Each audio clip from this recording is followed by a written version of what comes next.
So there was an election, and Nina Turner lost to Shontel Brown of Ohio. So she's the corporate Democrat, and Nina Turner is the progressive. And we were big fans of Nina here at the show, and it certainly would be better to have her in Congress than the corporate Democrat. But the progressive Democrats turned their back on her, and the Congressional Progressive Caucus endorsed her corporate shill as a progressive. So, and that includes the squad. And according to Mark Pocan, they all voted to endorse her opponent, who is a corporatist. And so, when I said, we're big fans of Nina, she really let me down when around forced to vote. I think she showed her hand was that she would be willing to compromise. Here's what she said about forced to vote. She didn't stick up for the activists or push forced to vote. She protected the politicians who were turning their back on their campaign promises and the people who helped get them elected. So she sided with the politicians over the people, and that's what this is. Watch. It's okay to be disappointed, but the squad is ultimately the best that we have in terms of being able to push an agenda. And what that means is that you might not always agree with the methods.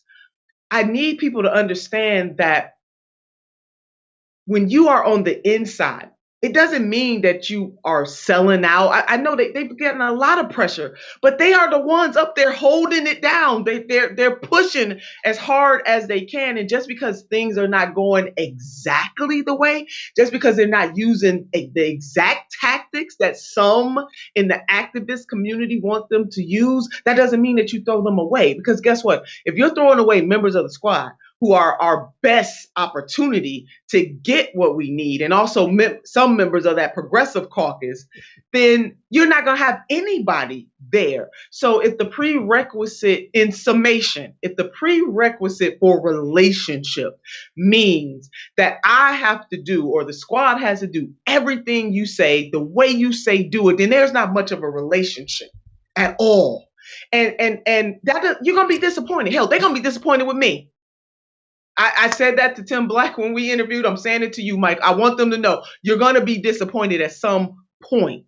But that does not mean that you give up totally on the people who are. No, the people in power that we helped get elected gave up on us, and they haven't done anything, to the point where even TYT, where you worked until 5 seconds ago, Anna Kasparian says she's done with the squad, and she's done with all the Democrats. Now she's finally coming over to Jimmy Dore land, which is great. I invite you to come over to Jimmy Dore land, Nina, and let's start a third party, right? And we share common interests. So I think that's what it's time for, because that was her defending politicians, and those same politicians who she was defending there as she's turning her back on activists, those politicians stabbed her in the front, and they endorsed her corporatist opponent. The squad. They say AOC came out the day before the election and said she endorsed her, but according to Mark Pocan, it was a unanimous vote against Nina Turner for the Progressive Caucus to endorse her opponent. So that was all bullshit, what she just said there, and it's been proven to be bullshit. She said that right after forced to vote.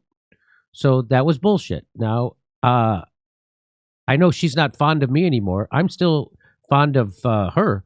And hopefully she can, get her head on straight and get out of that goddamn duopoly, right? Because sheep herding people back into that Democratic Party is horrible.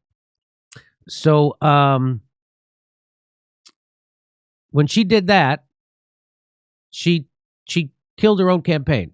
When she did that, she took the steam and the excitement out of her campaign, because everybody saw this. And so what happened? Representative Shontel Brown in Ohio, she won in a rematch against Nina Turner. Even though Bernie Sanders went down and campaigned for. Brown was leading 65.3% to 34.7%, with 62% of precincts reporting.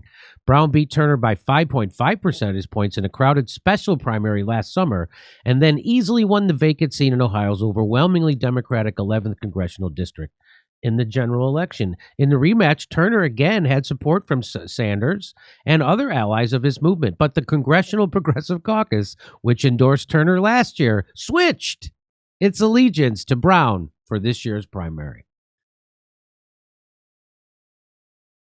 So Nina Turner was showing loyalty to her politician friends because they had endorsed, and there's no loyalty among politicians.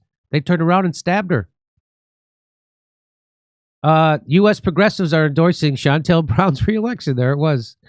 According to Mark Pocan, none of the members of the Progressive Caucus voted to endorse Nina Turner. That means AOC, Ilhan Omar, Rashid Tlaib, Ro Khanna, all of them voted to endorse Shontel Brown. And Mark Pocan is the guy who got me started on Force the Vote. He was the co-chair of the Congressional Progressive Caucus, and we targeted him first. And then he immediately resigned as the fucking Congressional Progressive Caucus leader because he got attention. He got scared. And then AOC started weighing in against Force the Vote and saying that they didn't have any leverage and they shouldn't do anything and they shouldn't listen to people like me. And Nina Turner sided with them against us. And I think that was the death. That was her death. The Progressive Caucus leadership approach that gave up leverage for BBB is akin to the one that just endorsed Shontel Brown against Nina Turner. Yeah. So AOC just endorsed Nina Turner in the Ohio Democratic primary for Congress at 6:30 p.m. this evening. The election is tomorrow. The Progressive Caucus and the squad's refusal to endorse Nina Turner blows up their mantra that we need to elect more progressive Democrats in order to pass legislation that benefits working people. Just keep voting, we're told, yet they actively work against electing progressives. Just as Cenk Uygur, just when I was down, Nina Turner picked me back up with her speech tonight. She said her opponents are going to get what they asked for. I'm 100% in for no holds barred. Corrupt Democrats want to fight, then we're right there and we're ready for it. We're never going to relent, except when there's actually a chance to do something, like force the vote. Then you're going to relent. Then you're going to tell people it's not the time. And you don't have the right strategy. What's your plan? What's your second plan? What's your plan B? What's your this? What's your that? That's what Cenk Uygur did when the time came to fight. This is hilarious. Because his co-host, Anna Kasparian, just tweeted out a video that she's done with the squad and the Democrats. Because they don't do anything and they're pathetic. Nina Turner said the squad was threatened, so that's why they didn't endorse her. I'll say this again for the 100th time. Until you get money out of politics, this Democratic reform strategy won't work. The party is owned by Wall Street. That's correct. Well said, Sabby Sabs. So when Nina Turner says the squad was threatened, is that Nina Turner excusing the squad again for endorsing a corporatist? Is that what that sounds like to you? Like it. That's unbelievable. She's a Democrat. Nina Turner's just, but again, we'll see. Progressive members of Congress abandoned Nina Turner. Can't help but feel like the progressive movement is dead. You should vote Democrat harder. Everybody should keep voting Democrat, but even harder. Okay, so if you want to know why there wasn't a lot of momentum behind, I think I would point to this. And you can't fight a corporate party that you want to be a part of. It's weird. It doesn't work out. It's obviously it's not working out for the squad. I was a big supporter of the Justice Democrat idea. I was a big supporter of Bernie Sanders. And then as soon as they all get power, they turn into fucking bunch of Mitch McConnells. Bunch of goddamn Joe Biden supporters. Bunch of turn your back on the people who got you elected. And that was her turning their back on the people who got the squad elected and siding with the politician over you. And people saw it. So hopefully she can overcome that when she decides to join us in the third party. Wouldn't that be great? We'll see. We're doing live stand-up shows in Cleveland, Columbus, Pittsburgh, Des Moines, Omaha, Kansas City, Las Vegas, all over the country. Go to jimmydorcomedy.com for a link for tickets. And single tickets now available at all venues. So if you tried to buy one before and you couldn't, single tickets are now available. Plus, while you're at jimmydorcomedy.com, why don't you become a premium member? Sign up to our mailing list so when they cancel us, we can still stay in touch.